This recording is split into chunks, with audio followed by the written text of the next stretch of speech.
Welcome to Pushback. I'm Aaron Mate. Joining me is Douglas MacGregor. He is a retired Army colonel who served as the former senior advisor to the Secretary of Defense. Doug MacGregor, thank you for joining me. Sure, thank you. I want to start with the current flashpoint of Ukraine.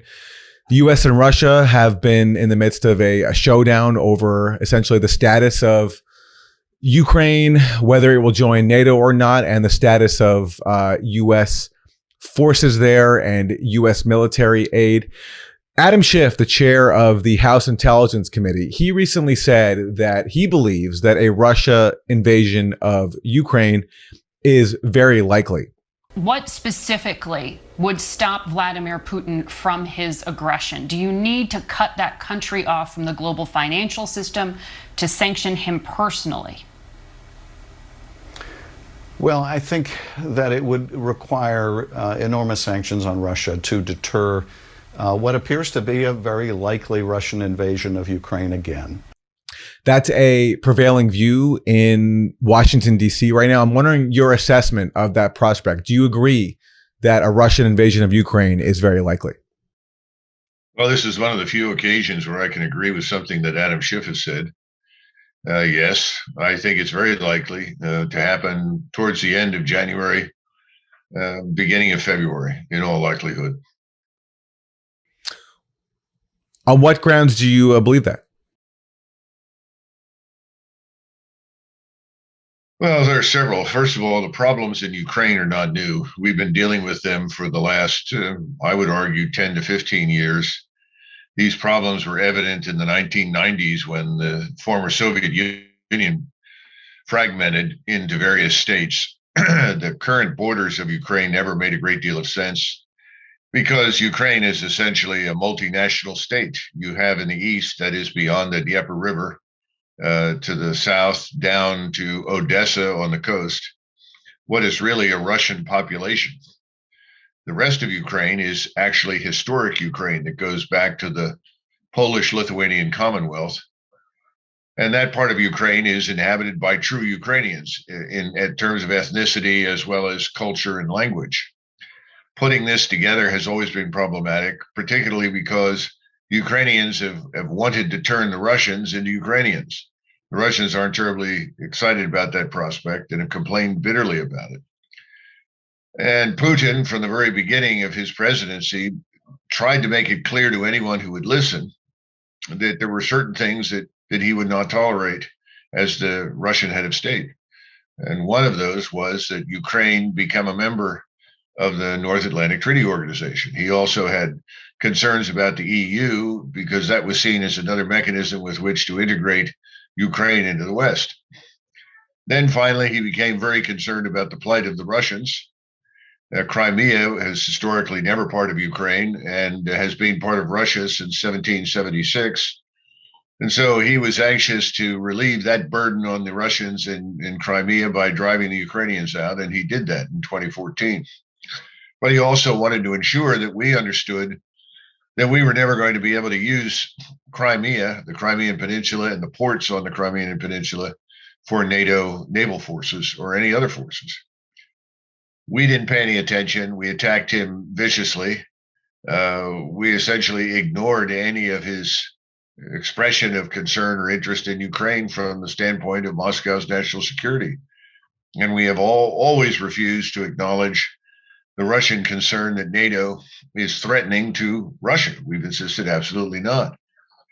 But we don't have far to look over the last 20 years at the various regime change operations that Washington has staged to appreciate Putin's concerns. But instead of addressing those concerns in a substantive way, taking into account what Russia's interests are, we've essentially said that they're illegitimate. And the only interests that are legitimate are our own and those of our quote unquote NATO allies. So here we sit. We're looking at a force of 130, 150, 180,000. I don't know what it will be when the day approaches, but a force that is substantial enough to seize the Russian-speaking areas that are east of the Dnieper River and, frankly, all the way out to Odessa if he decides to do it. There's not a great deal we can do about it. I know that Russia already has, senior military forces there, is providing military equipment to its allies in Ukraine. But I mean, a full scale invasion. Do you think? I mean, practically, Russia has summoned the necessary forces to pull off such a thing? And do you think Putin would want the burden of a full on military invasion of Ukraine? That seems to be a much higher escalation than what he's already done. And I just wonder if even if he wanted to, whether that's even feasible from a Russian point of view. Oh, it's absolutely feasible, particularly when you look at the map and you see that he will confine his operations to the Russian-speaking areas. In many cases, I think the Russians will be welcomed as liberators. They're certainly not going to be heavily resisted by the Russian population. The resistance will come from Ukrainians. But in those areas where he's going to go, there are very few Ukrainians, if any at all. And the only Ukrainians who are there are from the Ukrainian armed forces. So I don't think that's the concern. Now, as far as launching the operation at all, I don't think Vladimir Putin has wanted to do it for a long time. But I think he feels that he has no choice. He's left no alternative because we absolutely will not acknowledge his national strategic interest in Ukraine. From the very beginning, we could have approached Ukraine very differently, but this is the biggest problem. What are our goals in Ukraine? Our goals should be that Ukraine remains independent, sovereign, free, and that may or may not have anything to do with membership in NATO. But we haven't been willing to consider that. A lot of us, I'm one of them, argued very early that the obvious solution would be Austrian-style neutrality for Ukraine. Simply no foreign bases or forces in the country that would be threatening to Russian interests, and a willingness to let Ukraine vote its own future. If it wants to stay together, it may do so. If it doesn't, then we can certainly look at a territorial arrangement which allows the Russian areas to join Russia. Now, about 10 years ago, I think most of the population, even the Russians, said, no, let's just hold this construct together. I don't think that's the case anymore. And I think if given the choice, most of the Russians in the East would now prefer to be part of Russia. So I don't think going into Ukraine from that standpoint is a big issue for Vladimir Putin. Now, what he will not do, Aaron, is cross the Dnieper River and go into Ukraine proper, where you've got 25 million or so committed, devoted Ukrainians who will fight like hell. He doesn't want to deal with it. He's not interested in that. He's only interested in the territory, as far as I can tell, up to the Dnieper River and potentially out to Odessa. That is what he has been calling Novorussia, New Russia, which is a term that first came into use under Catherine the Great, when Catherine the Great's armies ultimately conquered Crimea and essentially designated those areas as New Russia. Because before 1776, the areas that we're talking about in eastern Ukraine and Crimea were part of a Tartar Mongol Muslim Khanate for several hundred years. So bottom line is, I don't think he wants to do it, but I think he feels he has to protect the Russians that are there. He has to force this in order to get the attention of the United States and its NATO allies. I think it's going to work. I think he will. Now, how will that turn out in the long term? Well, we can speculate about all the potential consequences, but he can do it. All right. So Russia has made its goals clear. It wants to keep Ukraine out of NATO. It wants a binding pledge that will keep Ukraine out of NATO, and also wants guarantees against the positioning of U.S. weapons, offensive U.S. weapons inside Ukraine. I'm wondering your assessment of the U.S. goals, and specifically how the Nord Stream 2 gas pipeline factors into all of this, or if you think it does. Right now, this Nord Stream 2 gas pipeline, it's under this review period in Germany. If it goes ahead, it will, further integrate Russia into the rest of Europe, and Ukraine will be bypassed. It will lose out on billions of dollars in transit fees that it collects by basically being a pass-through for Russian gas. I'm wondering if you agree with analysts who say that what the U.S. and Ukraine are doing in adopting a bellicose posture right now is basically jockeying for better leverage over Nord Stream 2 and limiting the extent to which Russia will benefit from that deal if it goes ahead. Well, I suppose you could argue that that's part of it. But frankly, the Germans have looked to Russia for a very long time as a source of liquefied natural gas and other minerals. Keep in mind that in 1914, when World War I broke out, Russia was Germany's number one trading partner, and Germany was Russia's number one trading partner. And again, on the 22nd of June, 1941, Russia was Germany's number one trading partner, and Germany was Russia's number one trading partner. The Germans and the Russians, frankly speaking, with the exception of those two world wars, which are very anomalous, actually have a long history of cooperation. And I think the Germans and the Russians would like to get back to that because each has something the other needs. The Germans need Russia's vast natural resources, mineral resources, as well as oil and gas, timber, other things. And the Germans have the finished machine tool products, the engines, many of the technologies for automobiles and aircraft and so forth that the Russians need. So this is not a spur of the moment decision by the Germans. The second point is the Germans want to shut down all of their nuclear reactors. They want to become independent of nuclear power. The only way to do that is with more liquefied natural gas. Now, we have stepped up to the plate and offered to sell the liquefied natural gas to them. The problem is we can't sell it to them as cheaply as the Russians can. And the Russians can sell it much more cheaply and much faster, not only to Germany, but to the Netherlands, to Belgium, to Austria, Hungary, all the people in Central Europe who need liquefied natural gas through Nord Stream 2, then they can get it through Ukraine. So I think in this sense, Ukraine is bound to lose simply because the Russians have found a faster, cheaper, better solution for their European clients. I think it's also important to keep in mind that Russia does not have the military capacity that it did 30, 40 years ago. And that is to say, there is no theater offensive capability any longer. And frankly, Vladimir Putin has no aspirations to conquer Europe. So both sides want to do business. And again, President Trump concluded, well, if this is the case, then why are we in Europe ostensibly to protect Germany and these other allies from the Russians? Because they obviously don't feel threatened. And of course, his point was valid. We have to come to terms with reality that this Nord Stream 2 probably is going to happen. It may be delayed a little bit by the new German government, but the German people don't want to freeze through the winter. Everybody needs liquefied natural gas for heating in Central Europe. So I think that barrier will come down. Ukraine has to decide how it wants to go forward with its Russian neighbor. And we have never said to the Ukrainians, you must get along with your neighbor. Instead, what we said is, by all means, be hostile. And we want to come in and we want to use your country as a platform to attack Russia. And when I say attack Russia, I'm not suggesting that we want to attack Russia militarily, but we want to use it as a platform with which to subvert the Russian government and potentially to stabilize its society. This goes back to the regime change problem that I mentioned earlier.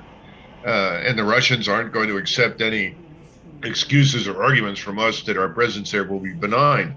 They see no evidence for that benign presence. They see the opposite, which is why Lukashenko in White Russia, or Belarus, has moved so quickly with Putin to ensure that his regime is stable and White Russia cannot go the way of Ukraine. You mentioned Trump recognizing that, Russia is, as a part of Europe, is a reality. Let me ask you then, do you have a sense of why Trump's administration, which you served under briefly, tried to essentially stop the Nord Stream 2 gas pipeline with, heavy sanctions against anybody involved? I think Donald Trump far too often bowed to the wishes of senior members of his party on the Senate side. You have a very strong lobby in the Senate for conflict with Russia, to be blunt. This lobby is also backed on the other side of the aisle by the Democrats. The Democrats have their reasons arguing that, well, they're an anti-democratic regime. They're not a true democracy. I haven't seen very many true democracies in my lifetime to begin with. We can even talk about the United States in that context if you want. I think that's a false argument. But their view is this is an authoritarian state and they don't like it. It's a nationalist state rests on the foundations of Russian national ethnicity, language, culture, and society. This is something that the left hates. On the right, I think the left sees Russia through a Cold War lens and refuses to accept the fact that they're not dealing with the Soviet Union or the Soviet leadership. They keep talking about Vladimir Putin as the former KGB officer in an attempt to somehow or another discredit him. But Russia today is much closer to the czarist Russian state before World War I than it is to the Soviet Union. And we don't seem to want to accept that. And then, of course, you've got a lot of people who see profit in this conflict, even though it may not be hot at this point, but certainly it's a cold one. And that's the arms industry and the defense industrial complex sees this as an opportunity to spend a great deal of money on a whole range of armaments that they otherwise might not be able to sell. So all of it is, in my judgment, bad thinking and bad news. But right now, both parties are largely in agreement on this anti-Russian viewpoint and attitude. So that's why I think Putin doesn't have much choice but to go in as a means of protecting his country and sending the signal to us that this far and no further. Trump was even impeached after he briefly paused some weapons sales to Ukraine. And all this came after on the campaign trail, he talked about cooperation with Russia, getting along with Russia. I'm wondering if he hadn't faced, 4 years of being called a Russian puppet, hadn't been impeached after he briefly paused these weapon sales, although the allegation was that he was doing it for political gain to taint Joe Biden. If he hadn't faced all that, do you think that his policy towards Russia would have been different? Yes, but he had an enormous problem with the people that he selected for key positions in his administration, the people that populated his National Security Council, the individual, Mr. Pompeo, that he selected to be Secretary of State, Bob Gates, who was in as Secretary of Defense, was sending him nominees for various positions. And Bob Gates, a card-carrying neocon, is probably the last person I would have listened to. But I think we have to keep in mind that President Trump came to office with, frankly, unrealistic views of what Washington was like, and certainly unrealistic views of the American military and its leadership. He was stuck in the 50s and the early 60s when we lived in a very different environment in Washington. And by the time he figured it out and discovered what had happened, he was in a position to do very little, frankly, because he got almost no cooperation out of his own party in the Senate, let alone the left. It's a sad story because I think we had 4 years of squandered opportunity, and we're now paying the price for it. We're still in Iraq, and we're still in Syria. We have this problem with the Russians that I don't think should exist. It should go away. The only good news lately was this joint declaration that came out of the White House from all the nuclear powers, China, Russia, the United States, Great Britain, France, saying that all agreed that they wanted to avoid the use of nuclear weapons at all costs, and that a nuclear war would be a loser for everybody. Well, that's something that Donald Trump said repeatedly. But if Donald Trump had tried to embrace a no first use policy, for instance, which is something the Chinese already have, he'd have been attacked violently for putting the nation and our civilization at risk, which of course is nonsense. Nuclear weapons have reached the point where their use is antithetical to everybody's interest. It would destroy the planet. Donald Trump always knew that and wanted to address it. But as you point out, he was surrounded by people that actively subverted him on his doorstep, as well as with people on the Hill that were heavily influenced by various lobbies and had no incentive to cooperate with him. Right. On nuclear weapons, I mean, Trump ultimately signed off on expanding the nuclear program, and now Biden is continuing that. Yeah, and again, this is the military, industrial, congressional complex that seems to be more powerful than anyone who occupies the office of the presidency. We can go back to Obama, look at him as a candidate, the people that surrounded him, and many of the things that he argued should be done, and then look at him as president. In some ways, even though Obama and Trump are very different people with different agendas, they're almost two sides of the same coin. They were operating inside Washington, D.C., which is occupied territory. It's occupied by corporations, by lobbies, And these lobbies and corporations largely own the votes of the people on the Hill. And the other thing is that I think Donald Trump worried too much about being liked. When you're president of the United States, if you want to get something done, it's better to be feared than to be liked. And I think he made a mistake with his own party trying to cultivate people that were, frankly, a waste of his time to cultivate. It would have been far better for him to strike fear into them. But, I was the minority voice on these matters in his administration. So one area of this that is, still very much ongoing is Syria. There are still hundreds of U.S. troops there. The former U.S. envoy for Syria, James Jeffrey, admitted that he and other top officials misled the administration on the number of U.S. troops there in order to undermine Trump's stated call for withdrawing U.S. troops from Syria. What can you tell us about Trump's desire to withdraw U.S. troops from Syria and how that was subverted or ignored? Well, first of all, he obviously appointed people at the top of the Defense Department that were effectively his enemies, the most prominent of which was General Mattis. And many in his inner circle told him when he had been elected, before he made any announcements about Mattis, he said, "Sir, let us thoroughly vet him. You really don't know him. Please, let's not do this." And of course, Donald Trump was enamored with, the image, the idea of a 4-star Marine who could go in there and get things done. He ended up with a 4-star Marine, but the only things he did were designed to protect and enlarge the Marine Corps and obstruct anything that Donald Trump wanted to do inside the military. So he didn't take that advice. And when it became clear that he was dealing with someone who was utterly opposed to him, he should have fired the man outright. But he was always talked out of it by key members of his own administration and people on the Hill. "Oh, no, don't do that. That'll cause a lot of trouble. You'll be annihilated in the press. You'll have more enemies than ever." And he relented. This is what happened too often. So when he sent me over, the first mission was to try and get us out of Afghanistan as quickly as possible. And the second was to get us out of Iraq and Syria.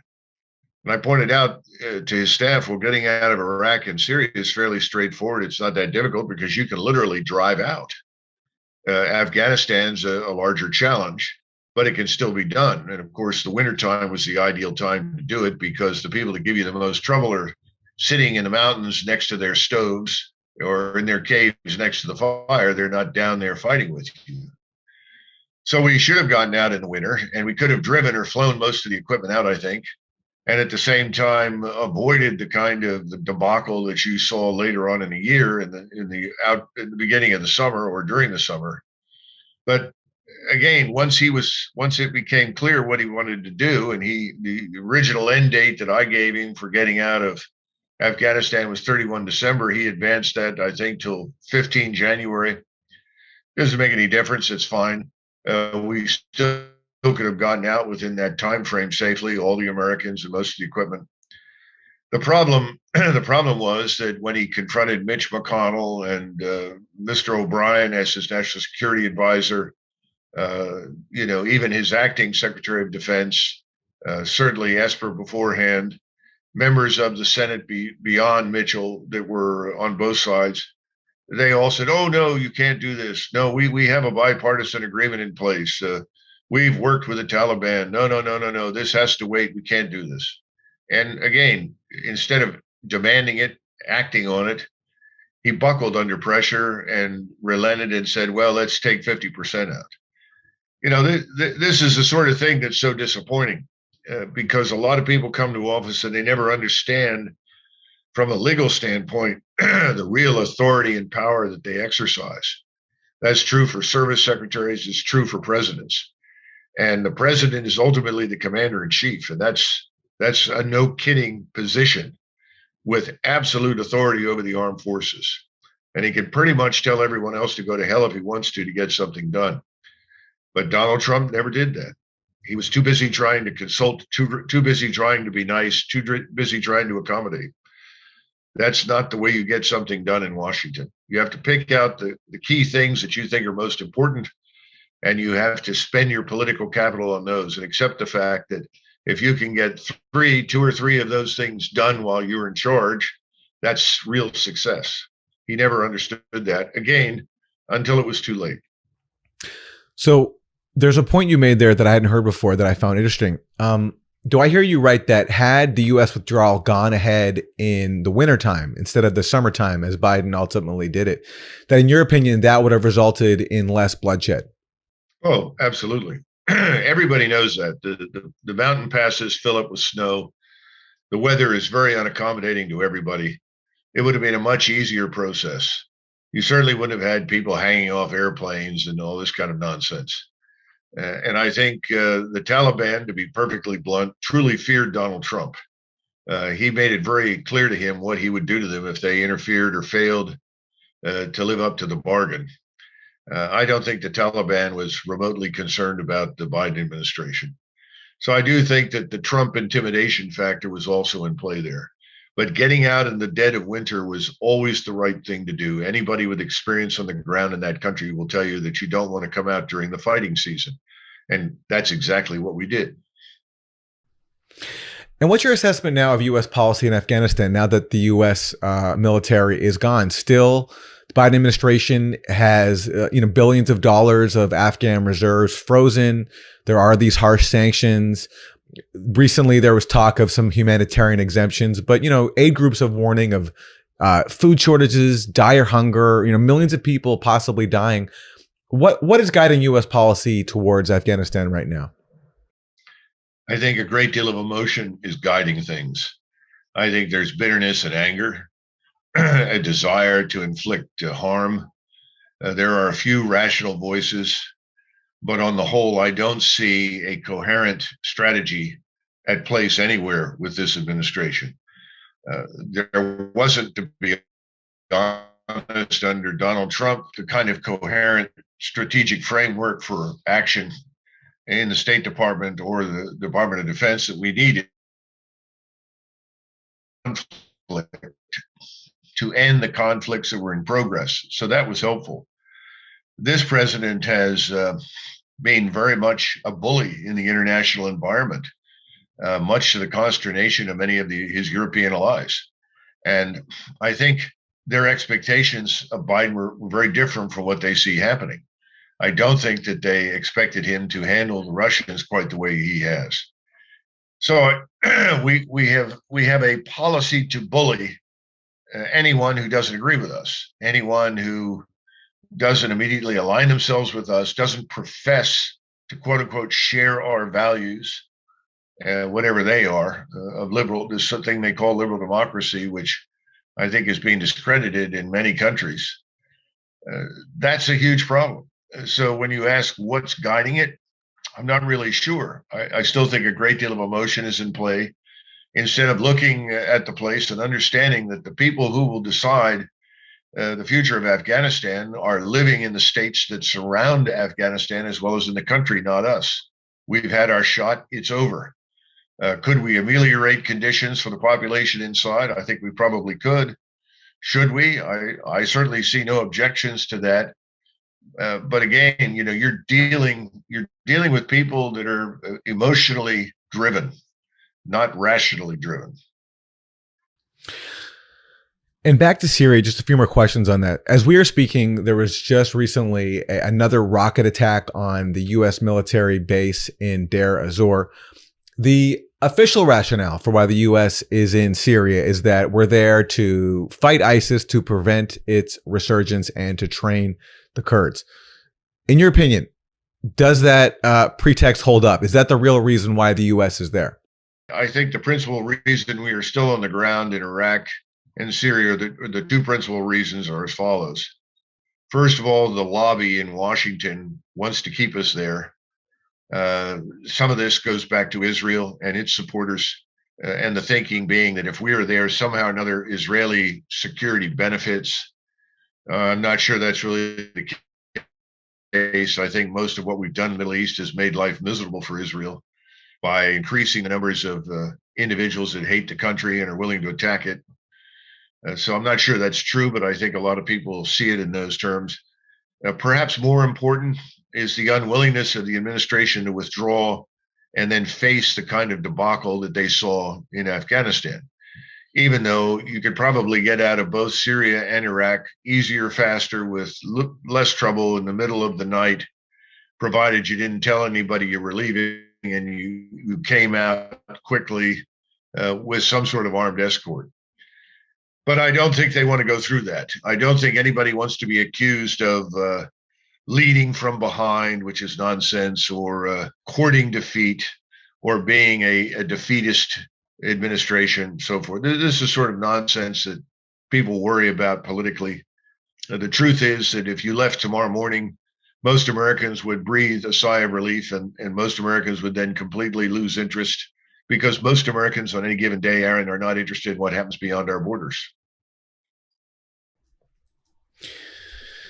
And finally, about Syria, there is a now well-known email from Jake Sullivan, who's the current National Security Advisor to then Secretary of State Hillary Clinton, from February 12th, 2012. So nearly 10 years ago next month. And there's a line where Sullivan says at the top, Al-Qaeda is on our side in Syria.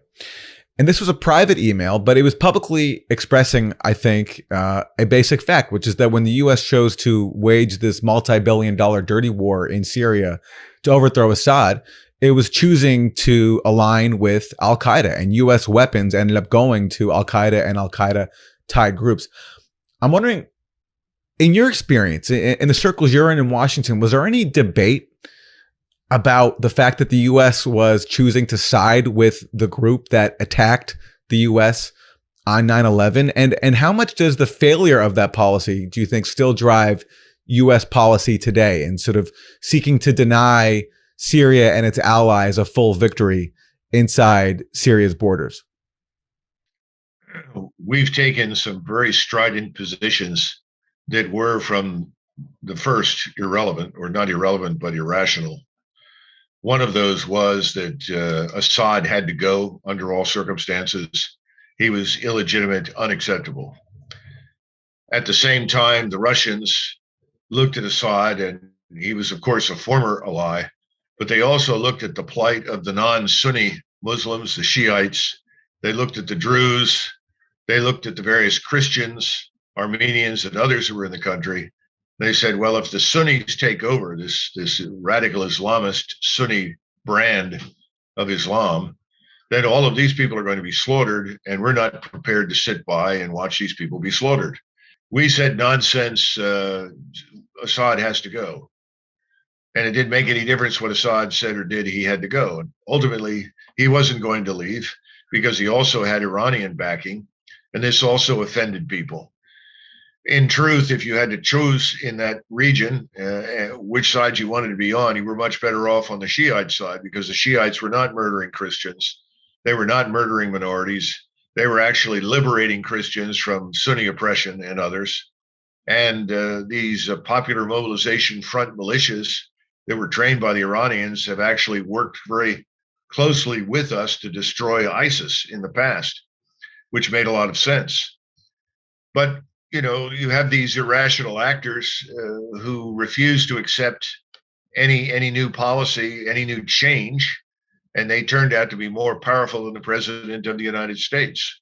And so we're still stuck with this ridiculous position in Syria. How do you get out of it? Well, you have to have a strong president who comes in and fires people, removes them from power, and then holds people accountability for their disobedience, for their active subversion of national policy. That should have happened under President Trump, but President Trump was not even aware of it until late in his administration. You're asking me for a rational explanation. It's hard to come up with one. I lived through Bosnia-Herzegovina. I was involved in the Dayton Accords, and subsequently heavily involved in the intervention in Kosovo and the air campaign. And I can tell you then people were irrational about the actors on the ground. Everyone decided to make the Serbs the public enemy number one. There was no willingness to be remotely fair and objective about the people in the Balkans, whether it was the Croats or the Muslim Bosniaks. No. The Serbs had to pay. They were the troublemakers.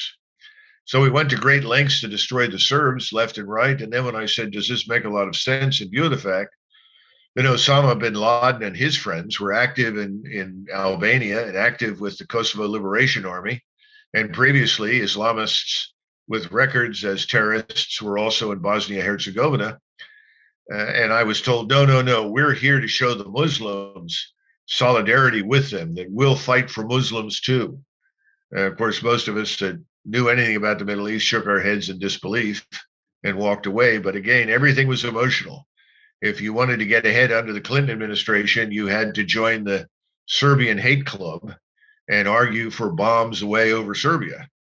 If you wanted to get ahead under the Obama or under the subsequent Bush administration in the Middle East, you had to join their global war on terror, which frankly was pretty unfocused and treated everyone as a potential enemy and nobody as a real friend. Remember the speech, "You're with us or against us"?